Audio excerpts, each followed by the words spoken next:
Am Alive, un jeu qui ne ressemble absolument pas à son trailer de présentation et qui en plus n'est jamais sorti sur un support CD alors qu'il était censé devenir une toute nouvelle franchise solide d'Ubisoft. Et oh boy, que c'est moche, les mécaniques sont complètement flinguées, le jeu n'est pas fini, et pourtant le jeu était quand même suffisamment intéressant pour qu'on décide d'en faire une vidéo pour ce format des chrono KO, parce qu'à la base, les chrono KO c'était censé être un format court. Hein. Les vidéos de 1h30 là sur des Deus Ex, ça c'était censé être des chrono KO aussi. Alors cette vidéo sur I Am Alive, elle s'inscrit dans une trilogie d'œuvres post-apocalyptiques qu'on va traiter. Donc il y aura ce jeu là qui a été fait par Ubisoft, on va également traiter deux autres œuvres qui ont été extrêmement demandées en vidéo, on va parler de The Last of Us et La Route. Donc vous le verrez, les chrono KO seront différents du format des chroniques. Ce qui me posait problème, c'est que ces deux formats étaient un peu similaires et les gens ne les différenciaient pas vraiment. Donc on va tester un style de narration un peu différent où on va essayer d'être plus spontané et authentique dans les chrono KO. Et donc pour notre sujet du jour sur I Am Alive, celui-ci se divise en 3 chapitres. Un jeu à 2 balles, 50 cm c'est beaucoup, et si on annulait ?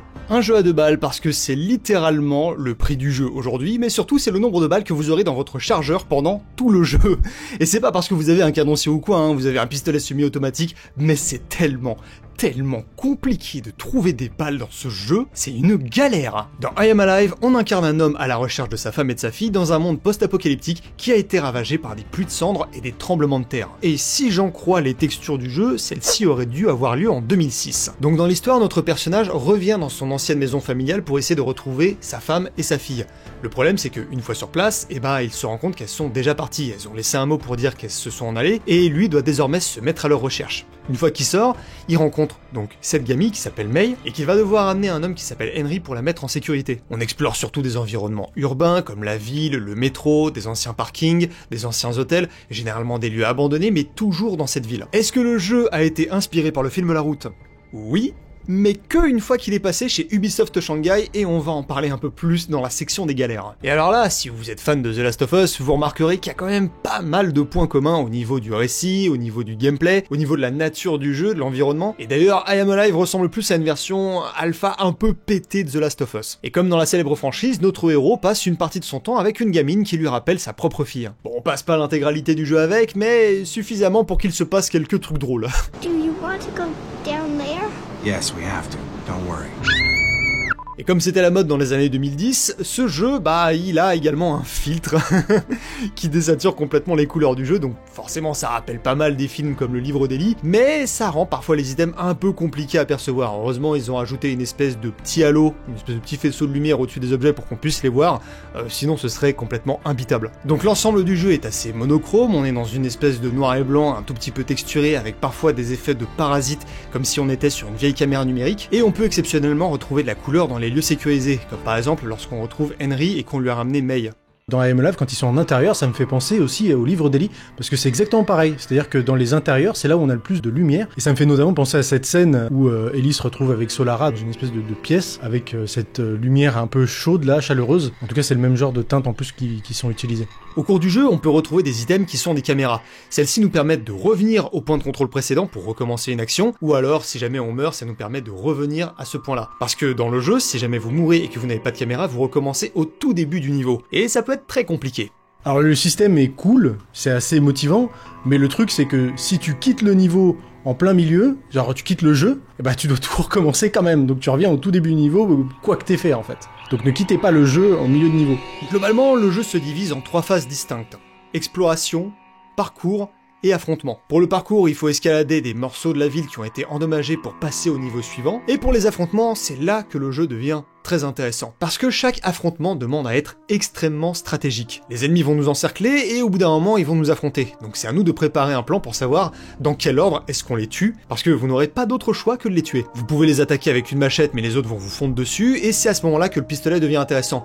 Parce que même si vous ne l'utilisez pas, même si vous ne tirez pas, vous pouvez prendre en sommation les ennemis qui essaient de vous atteindre. Ce qui fait que ça vous laisse un peu de répit, le temps qu'ils se rendent compte que vous allez peut-être jamais tirer, et que vous n'avez probablement jamais de balles dans votre chargeur. Donc c'est à vous de de juger quand est-ce qu'il est nécessaire de tirer, qui est-ce qu'il faut abattre en premier. Et là-dessus, le jeu, il est quand même vraiment bien foutu. Parce que tuer un ennemi permet de mettre les autres en état de panique, ce qui fait qu'ils seront beaucoup moins emprunts à vous attaquer. Par contre, si vous attendez trop, ils vont faire de vous un kebab.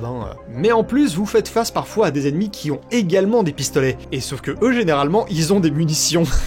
Donc il y a tout un système qui est extrêmement intéressant sur le bluff, et les ennemis réagissent tout de même très bien à ça. Par exemple, même si vous abattez en premier l'ennemi qui a un pistolet, vous pouvez voir un de ses potes qui avait une machette qui se jette sur son cadavre pour ramasser le pistolet et immédiatement vous tirer dessus. Certains personnages ont vraiment des réactions différentes en fonction des situations. Alors ça m'a rappelé un peu des jeux comme Ready or Not où on ne sait jamais vraiment qu'est-ce qui se passe dans la tête de ces gens-là, de nos assaillants, mais en l'occurrence c'est vraiment intéressant pour I Am Alive. Et bien sûr, il y a d'autres éléments qui vont venir corser un peu le gameplay. Par exemple, on va avoir des ennemis qui vont arriver avec des armures, et ceux-là, on pourra pas forcément les avoir en une balle. Ou alors il faudra tirer sur une partie du corps précise pour réussir à les avoir. Mais heureusement, au bout d'un moment, on a un nouvel item qui va vraiment être extrêmement utile, c'est l'arc et la flèche. Oui, la flèche, vous en avez pas deux. Et la visée dans ce jeu, elle est affreuse. Alors je sais pas si c'est moi qui suis pas habitué à la console ou si le système de visée au joystick est complètement rouillé, mais vraiment je trouve que c'est très compliqué de tirer dans une partie précise du corps de quelqu'un. Mais au moins vous pouvez la récupérer et la réutiliser. Alors comme c'est le cas dans certains jeux qui pourraient avoir une espèce de petit message sur la violence, dans I Am Alive, le but c'est pas de savoir si on va tuer ou pas ses ennemis. De toute façon, le nombre d'approches est trop limité pour qu'on se permette de pas les tuer. Les approches pacifiques sont généralement impossibles. Ce qui va être important, c'est de savoir exactement comment est-ce qu'on gère nos ressources. Parce qu'il y en a extrêmement peu dans le jeu. Par exemple, au cours de vos explorations, vous pourrez trouver certaines balles pour votre pistolet, mais ce sera assez rare. Vous pourrez trouver des boîtes de conserve, de l'eau, des kits médicaux, plein d'items dont vous voyez pas forcément l'utilité immédiatement et qui peuvent tous vous servir, que ce soit pour récupérer de l'endurance, pour récupérer de la santé, pour récupérer des munitions pour vos armes, mais encore une fois c'est extrêmement rare. Mais le jeu vous donnera également l'opportunité de sacrifier certains de ces items pour sauver des personnages ou alors pour avoir accès à d'autres items. Donc la gestion des ressources dans ce jeu, elle est extrêmement intéressante. Si jamais vous décidez de sacrifier par exemple une boîte de conserve ou un kit médical pour sauver un personnage, celui-ci va vous donner des informations sur le lieu et également des informations sur l'histoire. Et au contraire, si jamais vous croisez quelqu'un qui est par terre, qui a besoin d'un item que vous ne possédez pas, et bah vous pourrez pas le sauver. Et le jeu est assez vicieux parce que si on n'aide pas ces personnes, il est possible de les recroiser, mais cette fois-ci elles ont décédé parce qu'on n'a pas pu les aider. C'est le cas par exemple de cette femme qui a fini par se pendre parce que je n'ai pas pu lui donner les ressources dont elle avait besoin. Dans I Am Alive, il y a une vingtaine de personnes qu'on peut sauver et chaque vie qu'on sauve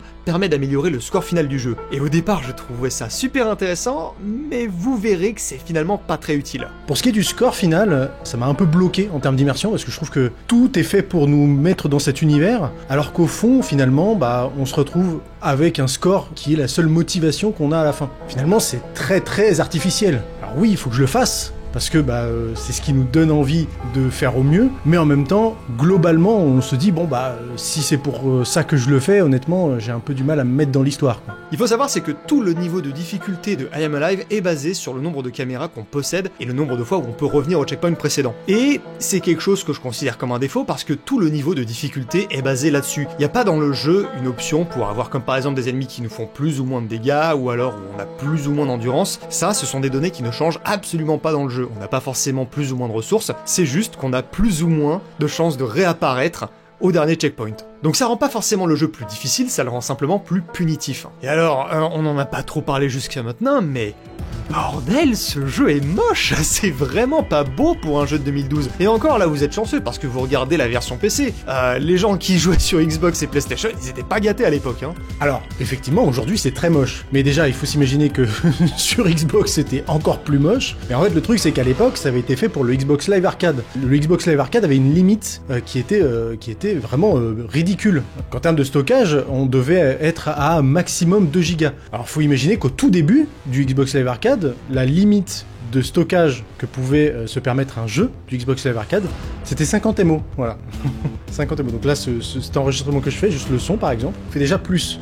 Donc faut s'imaginer que au début on était à 50 MO, c'est pour ça qu'on voyait beaucoup de platforming 2D ou de choses comme ça sur le Xbox Live Arcade, et cette limite elle a été repoussée de plus en plus, simplement parce que à l'époque en fait on n'était pas sur les mêmes bandes passantes, on n'était pas sur les mêmes capacités de stockage sur les consoles. À l'époque une Xbox 360 c'était autour de 20 gigas je crois de stockage de base, et après je crois qu'on est monté jusqu'à 80 voire 120, en fait ça dépendait des éditions qu'on achetait. Mais globalement, si les jeux étaient si limités en termes de stockage, c'est simplement parce que le Xbox Live Arcade nous empêchait d'aller au-delà de 2 Go. Donc forcément, ce qui prend le plus cher dans ces limitations, ce sont les textures. C'est ce qui coûte le plus cher généralement en termes de ressources sur un jeu. Ce sont les textures qui, plus elles sont haute résolution, plus elles sont belles évidemment, mais plus elles pèsent lourd. Voilà, c'est le truc le plus incompressible de ce qu'on fait dans un jeu. Les décors du jeu peuvent être un peu répétitifs, ça se voit que les développeurs ont essayé de reprendre des assets pour économiser de la place et essayer de finir le jeu rapidement, parce que encore une fois, ce jeu ça a été une galère à faire, mais il y a tout de même quelques efforts qui sont faits pour donner un peu de vie dans les lieux dans lesquels on va. En plus, les level designers avaient parfois de très bonnes idées pour instaurer des grosses ambiances horrifiques.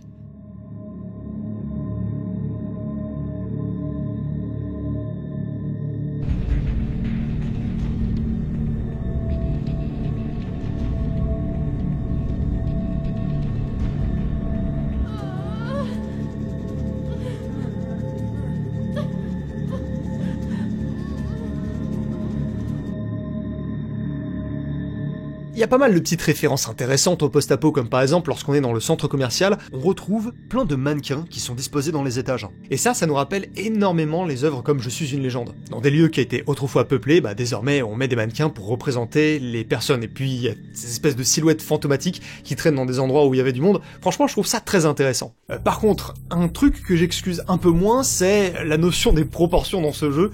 Je veux dire, c'est normal que notre personnage, lorsqu'il monte sur un escalier ou un escalator, il ait l'air d'un hobbit. Non mais sérieux, on dirait Rambo dans le jeu vidéo complètement foireux là. Bon alors, je comprends qu'il fallait adapter le jeu à des mécaniques de parcours, mais quand même hein. Parmi les mécaniques du jeu, on a du parcours, donc ça fait partie des phases de jeu qui sont obligatoires pour passer à certains niveaux, et tout ça est basé donc sur l'endurance de notre personnage, c'est-à-dire qu'on a une endurance qu'on peut perdre progressivement au fil de l'escalade. Par contre, si jamais on contraint notre personnage à faire des actions qui sont très compliquées ou à rester en suspension plus longtemps, on perd de l'endurance définitivement. Après, on peut toujours utiliser des items pour essayer de la récupérer, mais encore une fois, comme ils sont extrêmement rares, vous pouvez passer tout le jeu avec une endurance très faible. Aussi, je comprends pourquoi les développeurs ont fait ça comme ça, mais en l'occurrence, c'est très mal foutu. Plus notre personnage est à court d'endurance, plus il y a une musique de tension qui apparaît. Le problème, c'est que si vous avez perdu la majeure partie de votre endurance définitivement, et vous avez la musique de tension tout le temps. Genre des fois vous escaladez même plus, vous êtes juste en exploration, mais vous avez la musique de tension comme s'il se passait quelque chose. Donc au départ dans le jeu j'étais là en mode mais qu'est-ce qui se passe? Est-ce qu'il va y avoir une rencontre? Il y a quelqu'un qui va m'attaquer? Non. Ouais. Non, c'est juste, j'avais plus d'endurance et donc il y avait la musique de tension en permanence. Donc au départ c'était un peu comique, mais au bout d'un moment ça m'a complètement pété les couilles, donc j'ai décidé de complètement enlever la musique parce que vraiment c'était insupportable. Alors bien sûr le jeu il a son lot de bugs aussi. Déjà les mécaniques sont pas forcément très bien foutues pour l'escalade, ce qui fait que le personnage répond parfois très mal aux directions dans lesquelles il est censé aller, ce qui est quand même un comble quand on sait que ce jeu édité par Ubisoft est sorti après Assassin's Creed. Mais on peut également avoir des petits bugs pendant les rencontres et les dialogues. Par exemple, à un moment, on va dans un hôtel et il y a deux femmes qui parlent en même temps. C'est-à-dire qu'il y a une seule voix qui sort, mais la synchro labiale est faite sur les deux personnages, du coup on ne sait pas vraiment qui est censé parler. Alors vous le constaterez, le jeu il est un peu rouillé et notre personnage répond parfois très mal dans des situations urgentes. Par exemple, lorsque vous devez utiliser votre pistolet pour viser quelqu'un, la mécanique de visée est, je trouve, pas fluide du tout, et surtout lorsque vous faites du parcours et que votre endurance, vous risquez de la perdre définitivement, et parfois votre personnage s'enfonce quand même dans la mauvaise direction alors que vous avez besoin d'avoir un maximum de fluidité dans ce genre de scène. Par exemple, notre personnage est parfois incapable de monter sur une marche de 50 cm. Vous pouvez vous balader en ville, et si jamais il y a un trottoir qui est un poil trop haut, notre personnage qui fait du parcours, il peut pas monter dessus, et vous n'avez pas l'option de sauter par-dessus. Vous pouvez juste pas passer ce truc-là et vous êtes obligé de faire tout le tour du trottoir pour pouvoir accéder quelque part. Mais ça m'est également arrivé de me retrouver coincé dans une petite cage d'ascenseur avec une marche de 50 cm, et il faut croire que 50 cm c'est beaucoup parce que notre personnage ne peut pas monter sur cette marche. Du coup, si vous tombez dans cette cage d'ascenseur, vous êtes bloqué, et au bout d'un moment, il y a un adversaire qui va venir vous trouver à l'intérieur et simplement vous zigouiller. Et puis il y a d'autres systèmes de gestion d'endurance que je trouve, mais alors lunaires. Notre personnage, il peut faire du parcours, il peut rester suspendu dans des prises d'escalade pendant un certain temps, mais par contre, descendre une échelle, ça lui consomme autant d'endurance que d'escalader quelque chose. Alors que notre mec, il a pu escalader un immeuble entier, mais descendre l'échelle, c'est trop pour lui. Et du coup, tu te retrouves à tomber dans le vide, genre comme si tu pouvais pas tenir l'échelle. C'est ridicule, voilà. Peut-être qu'il a des courbatures. Enlever son t-shirt, ça devrait être l'action la moins fatigante du monde. Et pourtant, après le sport, je considère l'idée de rester encagoulé dans mon t-shirt pour toujours Surtout s'il vient de la boutique Exitium. Et oui, parce qu'on vient enfin d'ouvrir notre boutique de merch. Les produits sont disponibles en précommande dès maintenant et la campagne ne durera qu'un mois. Ensuite, pouf, ça disparaît. Un peu comme la femme et la fille du protagoniste. Donc foncez voir ça, c'est notre toute première boutique de merch et on est super content de la qualité des produits. Si vous voulez nous soutenir en affichant votre dégaine de véritables survivants des terres grises, c'est le moment les gars. Le lien est dans la description, pensez à aller jeter un coup d'œil en partant. À un moment où on débloque un grappin, alors il est vraiment foireux à utiliser, le nombre de fois où vous tombez dans le vide, ça fout la rage, surtout si vous avez peu de caméras et que vous jouez en difficulté élevée, il y a de quoi faire grincer des dents, mais en plus, c'est même pas une mécanique qu'on va pouvoir utiliser très souvent, donc j'en vois moyennement l'intérêt. Les ennemis peuvent également tirer à travers leurs potes sans que ça leur inflige de dégâts, mais par contre, vous, ils vous butent direct. Donc le jeu, il a un énorme manque de polish à ce niveau. C'est extrêmement compliqué de gérer son matériel correctement dans le jeu. Alors pour vous donner un exemple, au bout d'un moment j'avais trouvé un kit de soins et comme je savais que on pouvait aider des gens avec, je me suis dit que j'allais le garder au cas où je faisais une rencontre pourrait sauver une victime. Le problème c'est que dans le jeu, encore une fois, il n'y a pas de niveau de difficulté qui est jouable et même si vous jouez en mode facile, les ennemis vous font pas moins de dégâts donc vous perdez de la santé très rapidement. Être à court d'endurance, ça vous consomme aussi de la santé et il y a également des effets environnementaux qui peuvent impacter votre santé. Donc, je me suis retrouvé dans une situation giga galère où j'ai dû utiliser le pack de soins pour moi, j'ai passé un point de contrôle et après je suis tombé sur une victime que j'aurais pu sauver avec ce pack. Vraiment, la gestion des ressources dans ce jeu, c'est un dilemme qui est très compliqué. Est-ce que vous allez le sacrifier pour vous pour avoir de meilleures conditions d'exploration ou de survie, ou est-ce que vous allez la consacrer à un habitant pour avoir des informations sur le jeu et peut-être avoir un meilleur score à la fin? Alors la gestion des ressources, elle est surtout difficile au début parce qu'elles sont extrêmement rares, mais plus on avance dans le jeu, plus on voit que la distribution de ressources, elle est beaucoup plus riche, beaucoup plus dense. On trouve beaucoup plus de boîtes de conserve, on retrouve beaucoup plus d'eau, on retrouve beaucoup plus de munitions, ce qui fait que plus on avance dans le jeu, plus il est facile. Lorsqu'on entre dans le métro, on a l'opportunité pour la toute première fois d'intervenir pour empêcher une bagarre. C'est le genre d'événement qui peut arriver de temps en temps dans le jeu et qui nous donne l'impression de vraiment avoir une influence sur cet univers. Plutôt cool. Dans le même genre, il y a également un événement caché à l'hôtel où on peut sauver une femme qui était sur le point de se faire agresser par un des bandits. Et on peut parfois faire des rencontres avec d'autres survivants qui se montrent menaçants. Pas forcément agressifs, mais menaçants. Et la frontière devient floue en fait de savoir si quelqu'un va nous agresser ou est simplement en train de défendre son territoire parce que cette personne a peur de nous en fait. Vous pouvez complètement tuer quelqu'un d'innocent simplement parce que vous pensez qu'il était agressif. La plupart des gens que vous rencontrez dans ce jeu veulent vous buter. Et encore une fois, selon les ressources qu'on a en stock, on peut très bien avoir besoin des ressources qu'ils essaient de protéger. Il est également possible de tomber sur une femme qui semble avoir besoin de notre aide, mais en vérité c'est un piège et on se fait attaquer par des bandits lorsqu'on essaie de la sauver. Une fois les bandits gérés, on a le choix de sacrifier ou non une balle pour la sauver. En fait, moi ce que j'aime bien avec ce système de ressources, c'est que effectivement on a des gens qui sont en défense, donc qui n'ont pas forcément nous attaquer directement, mais on sait que eux ils ont des ressources. Le problème c'est que lorsque nous on va vouloir les attaquer, on risque d'en utiliser des ressources. C'est-à-dire qu'on sait pas si le personnage va finir par nous tirer dessus en fait. Et du coup, dans un élan de contre-héroïsme, on va se mettre à braquer notre flingue et aussi à tirer. Donc à utiliser une précieuse balle. Aussi simplement en fait on peut se faire tuer, et donc on le sait maintenant, mourir c'est utiliser des caméras. Attaquer quelqu'un qui a des ressources, c'est aussi prendre le risque d'utiliser des ressources pour les récupérer derrière. Donc parfois, sacrifier ces personnes peut être un moyen de faciliter notre exploration dans le jeu. Et c'est là que I Am Alive est très intéressant. Il ne nous dit pas si c'est bien ou mal de tuer ces gens, mais simplement, est-ce que on va accepter de les sacrifier pour obtenir des ressources, ou est-ce qu'on va sacrifier nos ressources pour essayer de sauver ces personnes? C'est comme ça, tu sais. Moi j'ai utilisé la ventoline du vieux dans la cage d'ascenseur. Mais on avait besoin? Oui, je devais retirer mon t-shirt.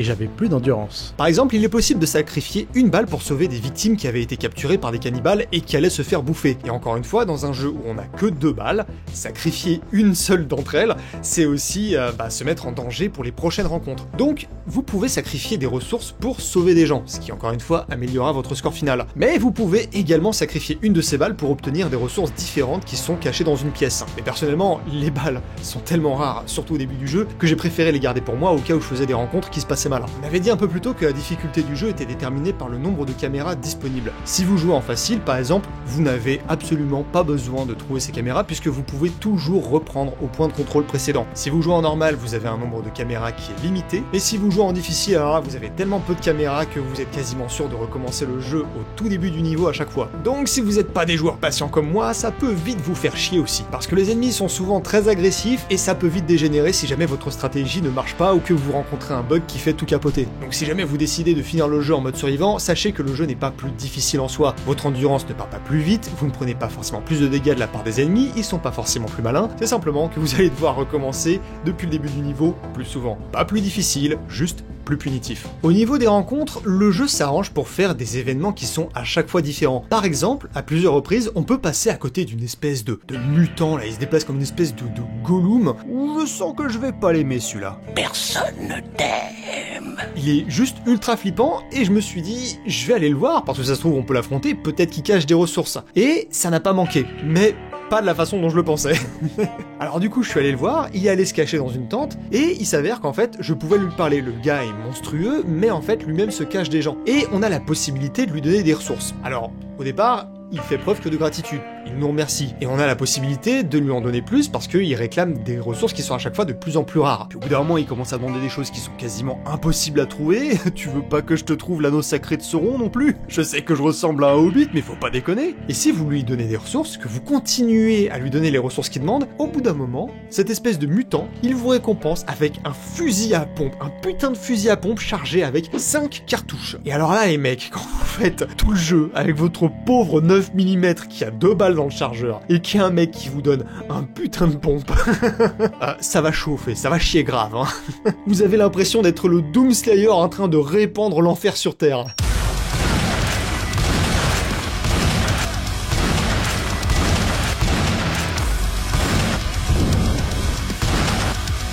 Dans l'immeuble géant qu'on escalade, on peut rencontrer un groupe de personnes, et c'est l'une des rares fois où le jeu nous donne la possibilité de complètement esquiver ce groupe, c'est-à-dire que vous pouvez passer par le parcours plutôt que de passer par un affrontement. Et j'avoue que ce passage est plutôt cool parce qu'il nous laisse vraiment le choix en fait d'aller vers une confrontation ou de l'esquiver par le parcours. La plupart du temps, si ce sont des ennemis hostiles, vous êtes obligé de les affronter pour passer au niveau suivant. Donc vous pouvez complètement les esquiver, mais si vous décidez de les affronter, et que vous vous en sortez très bien avec l'arc et avec la machette, vous pouvez récupérer 2 balles de pistolet, ce qui n'est vraiment pas négligeable. Par contre, lorsqu'on va sur l'étage du dessus, on se rend compte qu'il y a par exemple un tout petit détail de level design, mais une salle de bain où il y a 2 brosses à dents posées dans un gobelet dans un miroir. C'est très subtil, hein, mais ça permet de comprendre qu'il y a de la vie dans cet immeuble. Et lorsqu'on se balade, on retrouve également par exemple des cartes sur une table, des médicaments, et il commence à y avoir de la couleur qui arrive. Ce qui veut dire qu'il y a des gens dans ce bâtiment et qui vivent dans un milieu qui est plutôt calme.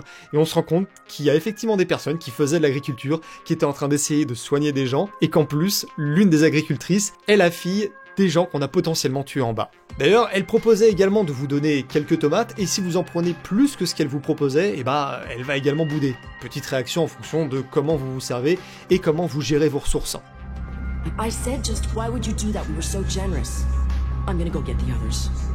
J'aime bien ce genre de détails qui montrent que le jeu est conscient de nos actions, et en plus, ça a une petite influence sur le score final. Au moment de quitter l'immeuble, on a également 2 choix d'approche qui s'offrent à nous.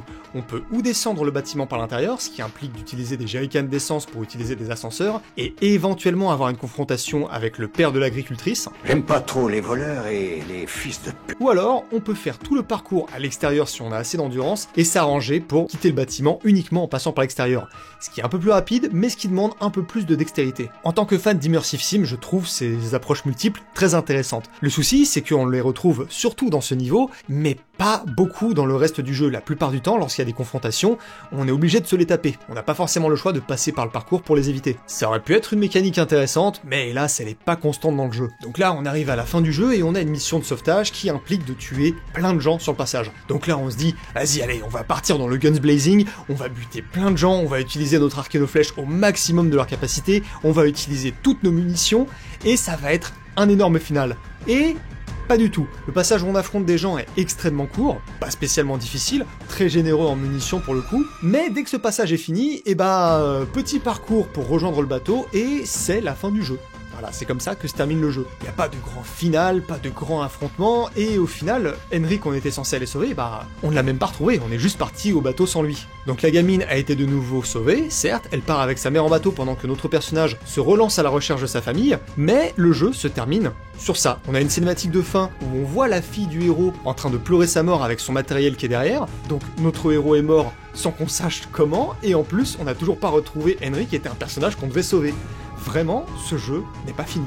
Du coup, on se dit vraiment, tout ça pour ça, on a débloqué plein de mécaniques qui pouvaient être intéressantes, comme par exemple le grappin qui n'a presque jamais servi, et on a sauvé plein de gens pour modifier notre score final, mais on n'a même pas une fin différente, notre personnage meurt quoi qu'il arrive. Et je me suis renseigné sur internet pour savoir s'il n'y avait pas une fin alternative, mais il n'y a vraiment qu'une seule fin possible, et votre score, finalement, c'est juste un chiffre que vous avez à la fin. Ça ne modifie pas du tout le final du jeu. Donc pas de récompense ou de punition spéciale en fonction de si vous avez décidé de sauver des survivants ou de les sacrifier pour avoir des ressources. Si vous avez décidé de faire le jeu en mode survivant, félicitations, mais les succès ne sont pas activés sur Steam et ça ne fait que modifier encore une fois un chiffre qu'il y a sur le score final. Et pourtant, on sent que ce système de choix avait une importance. Ça m'étonnerait que les développeurs avaient mis un système qui soit aussi intéressant pour juste modifier un score final à la fin. Après, le jeu, il a quand même une durée de vie qui est assez respectable. Il va de 5 à 8 heures de jeu en fonction de la difficulté que vous faites. Et on sent bien que le jeu est incomplet. Il y a des trous dans l'histoire et la fin avec un score, c'est un peu ridicule. Ça se voit que c'est quelque chose qui a été rajouté pour combler une fin qui n'a pas été faite telle que les développeurs l'avaient souhaité. Ce qui nous fait arriver au chapitre final de cette vidéo. Et si on annulait ? Initialement, le jeu devait sortir en 2010 sur Xbox 360,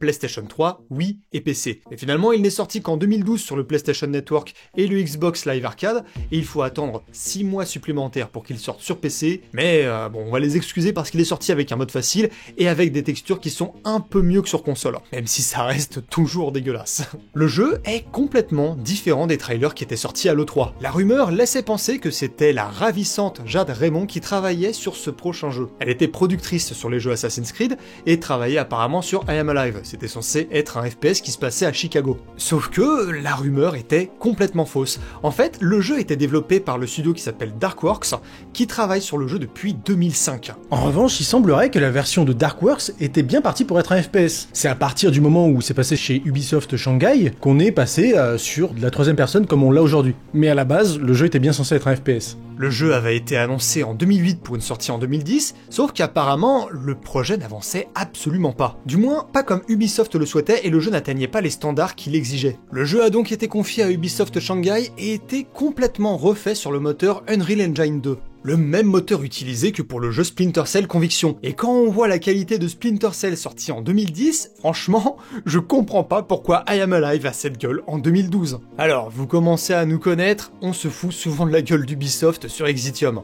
Mais pour une fois, j'ai pas l'impression qu'il soit complètement fautif dans cette affaire. Il faut savoir que la passation de I Am Alive chez Ubisoft Shanghai est venue d'un accord mutuel entre Darkworks et Ubisoft. Apparemment, Darkworks avait d'autres priorités, et de toute façon, le jeu n'était absolument pas terminé au moment où ils étaient dessus. Aussi, Darkworks est passé par une période qui était extrêmement compliquée. Il faut savoir qu'ils ont sorti que 3 jeux, et I Am Alive était censé être le 4e, mais il a été fini par Ubisoft Shanghai.